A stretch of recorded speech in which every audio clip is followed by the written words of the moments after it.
Okay, here's our first review video, and it will cover the first 2 or 3 questions.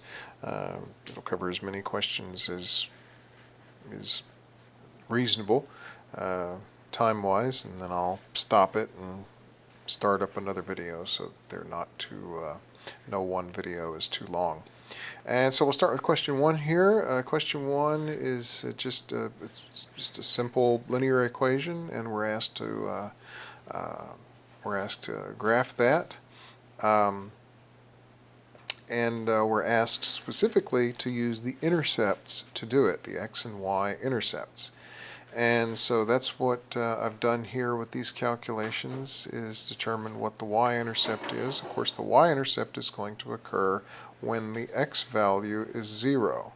Here's the x-axis, and so when that value is 0, then that will tell us what the y value is if we solve for y.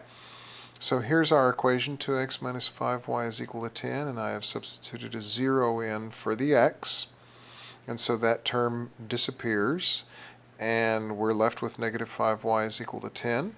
And I multiply both sides of this equation by 1 over negative 5, or negative 1/5, or if you prefer, we've divided both sides of the equation by negative 5. And so the negative 5's cancel multiplicatively here, and that leaves y is equal to 10 divided by negative 5, which of course is y equals negative 2, that is. And so we plot that point here. That's our y-intercept. And then to find the x-intercept, well, that's going to occur when the y value is 0. And so we substitute 0 for y here. 2x minus 5 times 0 equals 10. 5 times 0 is 0, so that term vanishes, and we're left with 2x equals to 10. Multiply both sides by a half, or divide by 2 on both sides, and that will give us x is equal to 5. So that's our x-intercept, and we would plot that point here and then draw a straight line between them. And then it asks, is the point 10, 2 a solution to the equation? That's x is 10, y is 2. Well, we can kind of tell that, we can sort of surmise that just by looking at the graph, because at that point it does appear that the line passes through. But we would rather have some algebra, some arithmetic to back it up, so we substitute 10 in for x and 2 in for y, and that gives us 2 times 10 is 20, and negative 5 times 2 is negative 10. And when we add negative 10 to 20, or subtract 10 from 20 if you prefer, then we will in fact have a result of 10, and so that does make the equation true, so it is a solution. Now in question 2, we have an application, and we're asked to determine a cost equation. Cost equation is linear, and we typically find it stated in slope-intercept form, y equals mx plus b. And to determine that equation, we need to first find the slope.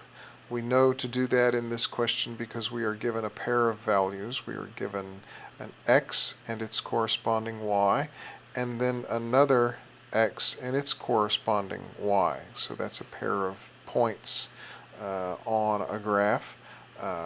It's 2 ordered pairs that we can use to determine the slope. And from that, we can use one of the points to determine the cost equation.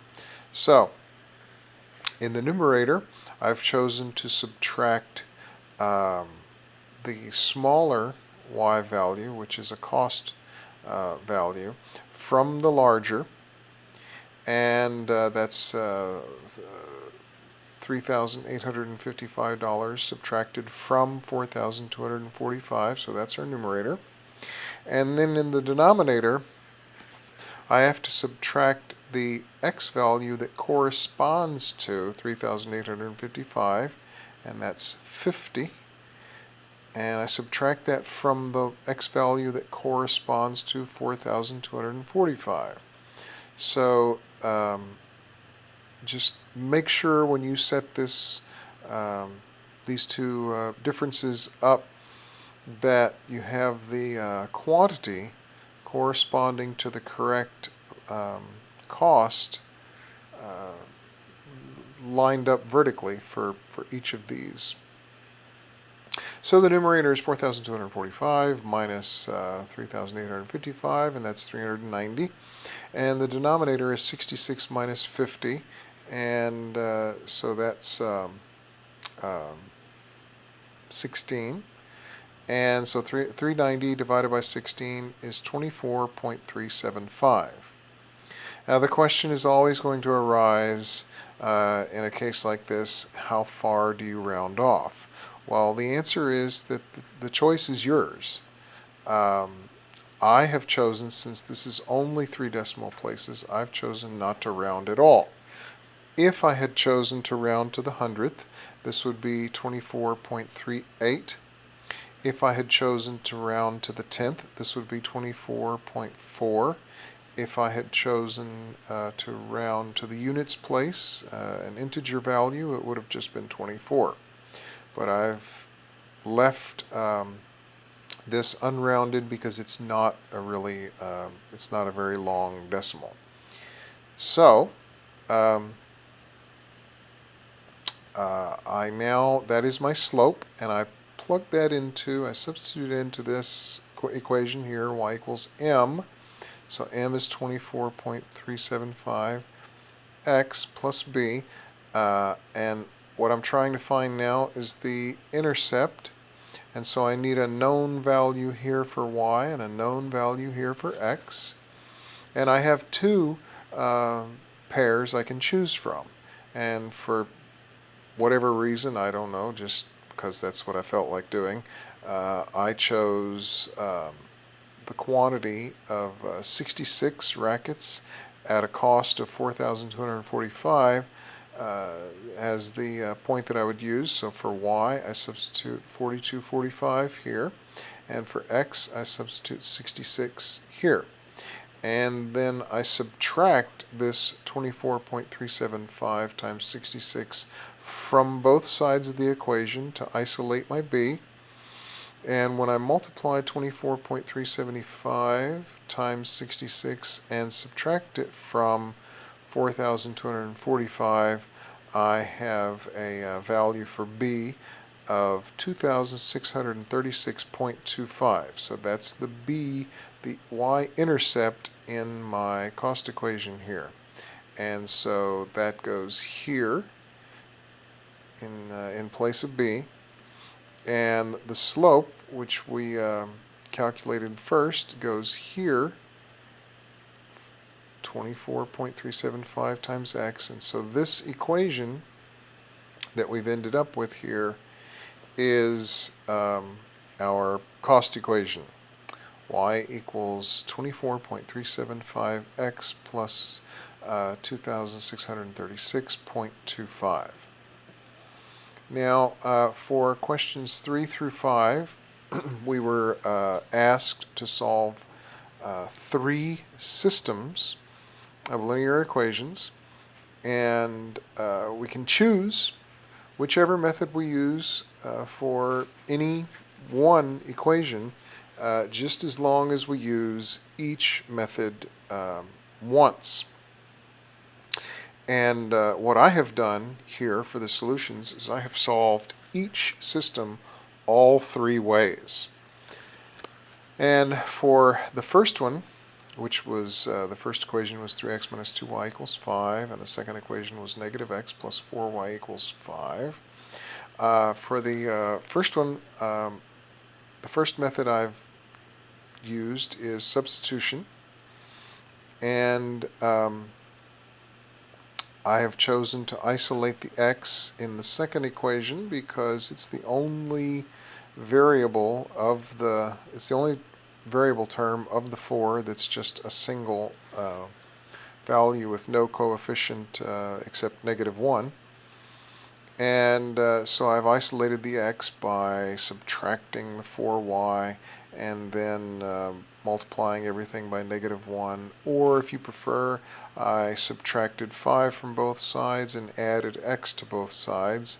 And so that would give us x is equal to 4y minus 5. Now that expression, 4y minus 5, I then substitute back into the other equation. I have to substitute this back into the other equation. I can't substitute it into the equation that I just solved because it's not going to get us anywhere. I have to substitute it into the other equation. So for x here, instead of 3 times x, I have 3 times 4y minus 5. Make sure that you put parentheses around that expression. So instead of x, we have a set of parentheses, and inside the parentheses we put the value that we have, or the expression that we have found for x.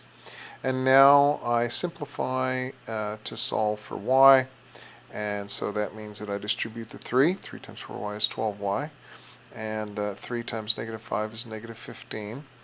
And so now I have an equation that is in a single variable. 12y minus 15 minus 2y equals 5. And so I collect my like terms. 12y minus 2y is 10y. And then I add 15 to both sides, and 5 plus 15 is 20. So I have 10y is equal to 20.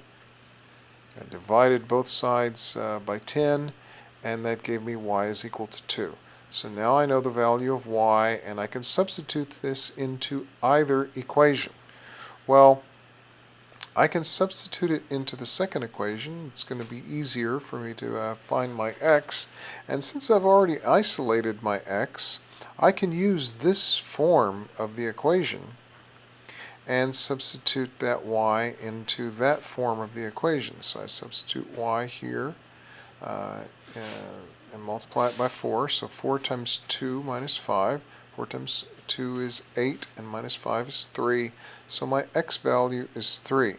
So now I see that my solution to the system is xy equals 3, 2. X is 3, y is 2.